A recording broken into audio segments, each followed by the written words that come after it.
Olá, meus irmãos, graça e paz. Presbítero Gregório trazendo mais um pedacinho do Maná dos Céus. Amados diletos irmãos, hoje eu quero encerrar o capítulo 17 de Atos do Apóstolo. Minha última mensagem eu encerrei no versículo 20 do capítulo 17. Então vamos à meditação do versículo 21 em diante, onde diz assim: Ora, os atenienses, como também os estrangeiros que ali residia, de nenhuma outra coisa se ocupava, senão de contar ou de ouvir as últimas novidades. Então Paulo, estando de pé no meio do aerópago, disse: Varões atenienses, em tudo eu vejo que sois excepcionalmente religioso, porque passando eu, observando os objetos de vossos cultos, encontrei também um altar em que estava escrito: ao Deus desconhecido. Este, pois, que vós honrais, sem a conhecer, é que eu vos anuncio: o Deus que fez o mundo e tudo o que nele há, sendo ele o Senhor dos céus e da terra, não habita em templo feito por mãos de homens, nem tampouco é servido por mãos humanas, como se necessitasse de alguma coisa, pois ele mesmo é quem dá a todo a vida e a respiração e a todas as coisas. E de um só fez toda a raça dos homens para habitarem sobre toda a face da terra, determinando-lhe os tempos já dantes ordenado e os limites da sua habitação, para que buscassem Deus, se porventura tateando o pudesse achar, o qual todavia não está longe de cada um de nós, porque nele vivemos e nós movemos e existimos, como também algum de vossos poetas disseram, pois ele também somos gerações. Sendo nós, pois, gerações de Deus, não devemos pensar que a divindade seja semelhante ao ouro ou à prata, ou à pedra esculpida pelas artes e imaginações do homem. Mas Deus não é levado em conta os tempos da ignorância. Manda agora que todos os homens em todo lugar se arrependam, porque determinou um dia em que com justiça há de julgar o mundo por meio do varão que para isso ordenou. E disso tenho dado certeza a todos, ressuscitando dentre os mortos. Mas quando ouviram falar em ressurreição de mortos, um escarnecia e outro dizia: acerca disso te ouviremos ainda outra vez. Assim Paulo saiu do meio deles. Todavia alguns homens aderiram a ele e creram, entre os quais Dionísio, o aeropagista, e uma mulher de nome Damares, e com eles outros. Muito bem, amados, diletos irmãos, encerrei a leitura até o último versículo do capítulo 17. Vamos ver o que Deus tem para cada um de nós, qual é a mensagem de Deus. Nós vimos que não demorou que os grandes homens de Atenas ouvissem a respeito da presença de um mestre que ensinava na cidade, nada menos que o apóstolo Paulo, apresentando perante o povo doutrinas novas e estranhas. Alguns desses homens procuraram Paulo e entraram em contato com ele e logo convidaram ele para um diálogo sincero. Alguns duvidavam que Paulo tivesse algo para ensinar, chamando ele inclusive de paroleiros. Outros porque apóstolo Paulo anunciava Jesus e a ressurreição, dizia que ele parecia um pregador de um Deus estranho. Entre os que se encontravam com Paulo na praça havia alguns dos filósofos. Havia também pessoas que eram esotéricas. Mas esse e todos os demais que entraram em contato com ele, logo viram que ele tinha um conhecimento superior mesmo ao conhecimento dessas pessoas que se consideravam sábias. A capacidade intelectual de apóstolo Paulo impunha respeito aos letrados, ao passo que o seu fervoroso raciocínio, o seu poder oratória captava a atenção de todo o auditório. Os seus ouvintes reconheciam que ele não era nenhum aprendiz, que ele realmente era um mestre, mas era capaz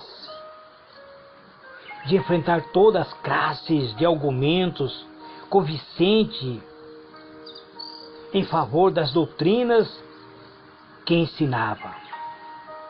Assim o apóstolo permaneceu invicto, enfrentando seus opositores no próprio terreno dele, contrapondo a lógica contra lógica, filosofia contra filosofia, eloquência contra eloquência. Então os seus oponentes pagãos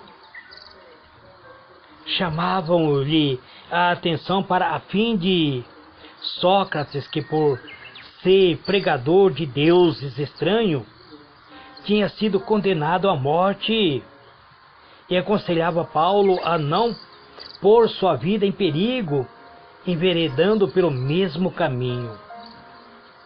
Mas o discurso do apóstolo cativava a atenção do povo. A sabedoria deste apóstolo chamava a atenção do povo, chamava a admiração e respeito desse povo. Ele não foi posto em silêncio pela ciência, nem pela ironia dos filósofos. E convencido de que ele estava disposto a concluir sua missão entre eles, apesar do risco, a contar sua história, decidiram ouvi-lo com boa disposição. Portanto, amados, conduziram ao Areópago. Esse era um dos locais mais sagrados de Atenas. As suas evocações eram tais que fazia ser considerado como um ser supersticioso, fazia trazer reverência que na mente de alguns chegava ao terror. Era nesse local que os assuntos relacionados com a religião era muitas vezes considerado cuidadosamente por homens que atuavam como juízes finais em todas as questões, questões que fossem mais importantes, tanto as questões morais como as civis. Ali, afastado do tumulto, da discussão, o apóstolo podia ser ouvido sem a interrupção. Ao seu redor reunia-se poetas, artistas, filósofos, intelectuais, sábios de Atenas, que a ele assim dirigia: podemos nós saber que nova doutrina é essa de que falas? Pois coisas estranhas nos trazem aos que ouvidos, queremos, pois, saber o que vem a ser isso. Atos do Apóstolo 17, capítulo 17, versículo 19 e 20. Nessa hora de solene responsabilidade, o apóstolo estava calmo e confiante. Tinha o coração possuído de importante mensagem. E as palavras que lhe caíram aos lábios convenceram seus ouvintes de que ele não era nenhum falso pregador. Paulo começa dizendo: varões atenienses, eu em tudo vejo que tanto supersticioso, porque passando eu vendo os vossos santuários, achei também um altar em que estava escrito ao Deus desconhecido. Esse, pois, que vós honrais, não conhecendo, é que eu vos anuncio. Atos do Apóstolo 17, verso 22 e 23. Então o apóstolo Paulo, com toda a sua inteligência e conhecimento, levou as pessoas que eram ignorantes, que ignoravam ao Deus que era criador do universo. Alguns, todavia, que ali almejava maior luz, estava procurando alcançar o infinito com a mão estendida em direção ao templo. Eles buscavam o conhecimento mesmo através dos ídolos. Então Paulo esvaziou o seu coração e expôs aos irmãos de Atenas o erro da sua religião. O mais sábio entre os seus ouvintes ficaram admirados ao atentarem para a sua argumentação. Ele mostrou esta idolatria que as pessoas tinham, levando as pessoas a verem as obras de artes, a literatura, a religião, apontando para os ídolos dele. Declarou que Deus não pode ser assemelhado à forma de imagens humanas. Aquelas imagens esculpidas não podia, mesmo de maneira mais polida que fosse, representar a glória de um Deus Criador. Então, o apóstolo Paulo aponta para as imagens.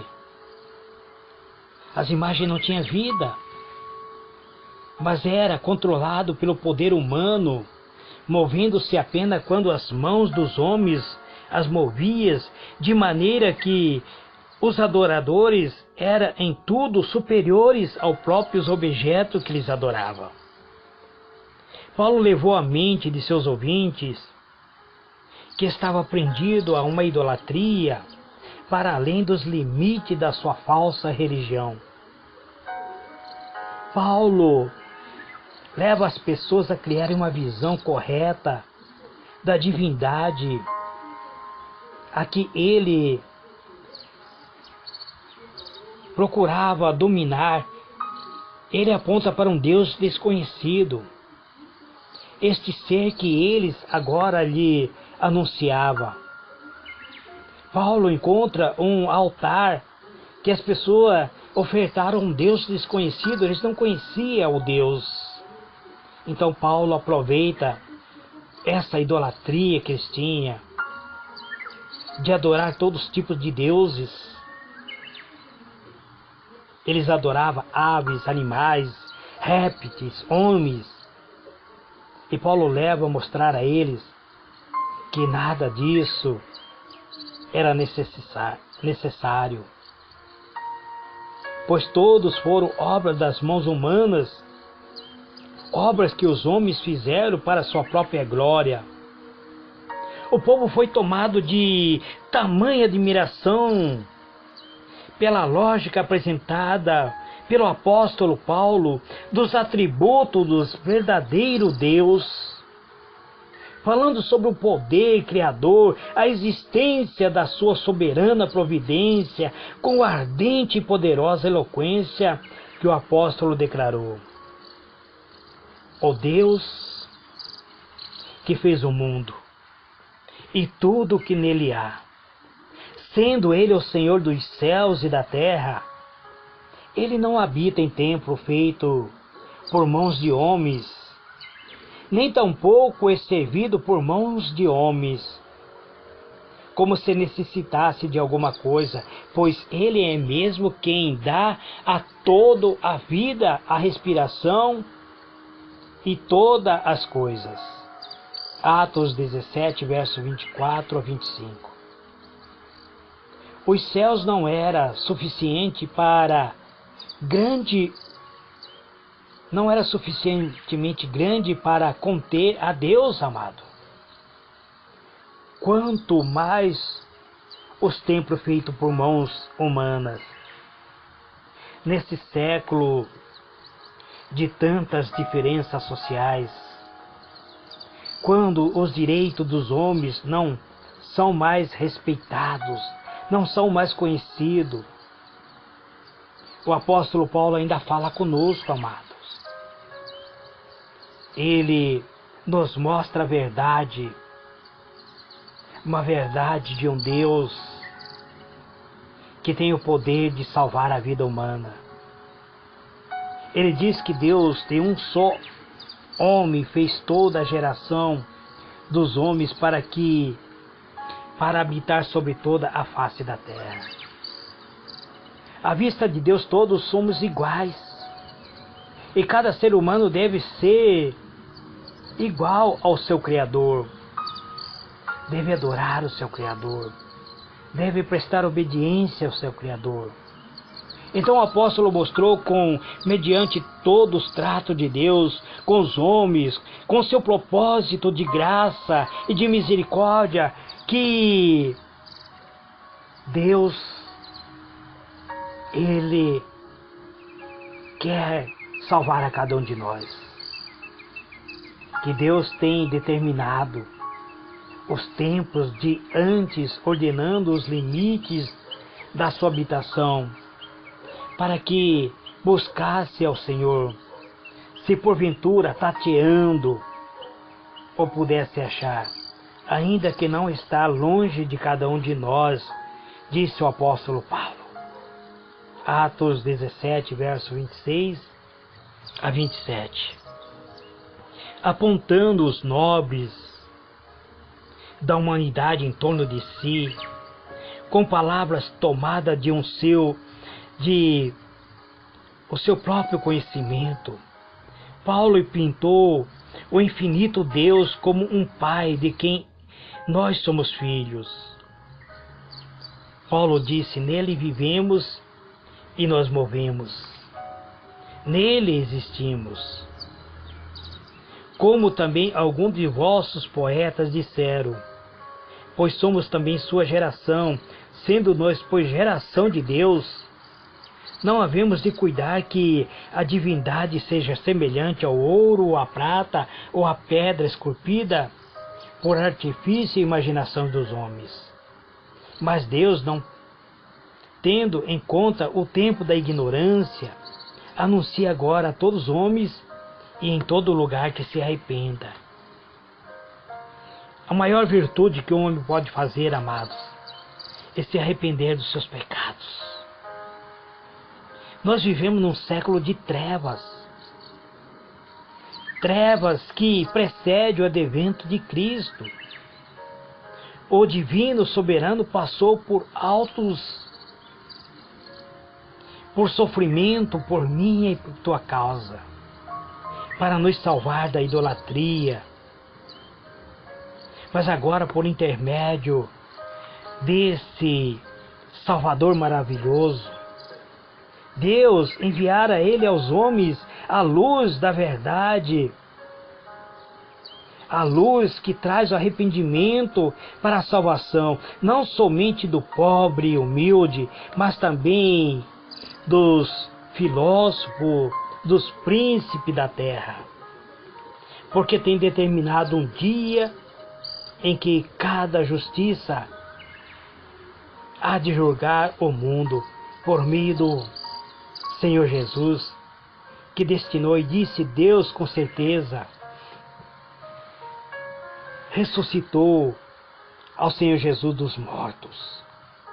Então, amados, o apóstolo Paulo traz-nos uma mensagem que nos mostra que o verdadeiro caráter de Deus, um Deus capaz de trazer luz neste mundo de treva, capaz de trazer luz e salvação no meio da religiosidade do ser humano.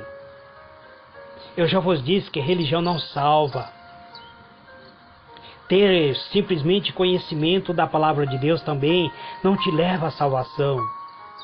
O que te leva à salvação é você entregar a sua vida a Cristo, confiar nele e obedecer os seus mandamentos.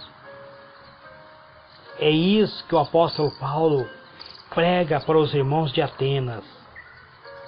Os sábios segundo o mundo, que eles são, segundo Cristo, são pobres e perdidos, são pecadores, são necessitados da salvação, da misericórdia divina. Paulo estava numa cidade em que era considerada a cidade mais poderosa em conhecimento de sabedoria, da ciência, do ocultismo, mas era uma cidade cheia de pagãos, cheia de idolatria. Os irmãos de Atenas tinham vontade de conhecer um Deus estranho, por isso levantaram um altar. E Paulo mostra que esse Deus estranho era o próprio Criador da humanidade. O Senhor, o Eterno e Soberano, o Eu Sou, o El Shaddai, o Emanuel, a rocha da nossa salvação, o Todo-Poderoso, o único verdadeiro Deus capaz de restaurar, de salvar, de purificar, de gerar vida e vida abundante em nossa vida, em nossa alma. É a esse Deus que Paulo mostra aos irmãos de Atenas. E esta é a única mensagem que eu posso vos trazer, encerrando, amado, dizendo: por mais que o homem seja sábio, por mais que o homem seja filósofo, por mais que o homem tenha conhecimento de toda a sabedoria que existe no mundo, mas se ele não entregar a sua vida ao Senhor e Salvador da humanidade, ele será pobre de alma e de espírito. Os atenienses eram considerados os homens mais sábios, o que mais tinha cultura e conhecimento da época. Mas quando Paulo chega lá, mostra para eles a necessidade de serem salvos e libertos dos seus pecados. Este, amado, é mais um pedacinho do maná dos céus que eu trago nesse dia de hoje. Que o Senhor ilumine a vossa mente e vos conceda a paz. Fique na paz do Senhor Jesus, amados. Domingo eu não vou gravar a mensagem do pedacinho do Maná do Céu, mas como estou em campanha de oração, estarei gravando a oração do entardecer. Então que Deus vos abençoe, amados. Fique na paz do Senhor Jesus. Amém e amém.